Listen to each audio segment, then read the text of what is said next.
বাবু, তোদের তো এবার বয়স হয়ে যাচ্ছে, বাচ্চাটা নে না। নিয়ে তো নেবো, কাজের চাপ বুঝতে পারছো না? এটা তো একটা বড় দায়িত্ব, সামলাবো কি করে? তোকে আর বৌমাকে সামলাতে হবে না, আর এমনিও বৌমা সামলাতে পারবে না। বাপের বাড়ি থেকে তো কিছু শিখে আসেনি, অকর্মের ঢেকি। বাচ্চার সব দায়িত্ব আমি নেবো, আমি সব সামলে নেব।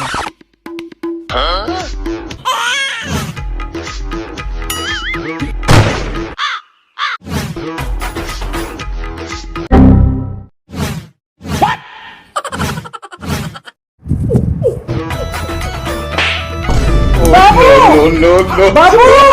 বাবু রে, কি করছো? বাচ্চারা তো এরকমই হয়। মা বলছিল না আমাদের বাবু এলে মা সামলে নেবে, আমি মাকে প্র্যাকটিস করিয়ে দিচ্ছিলাম যাতে মার কোনো অসুবিধা না হয়। मजा नहीं आ रहा है।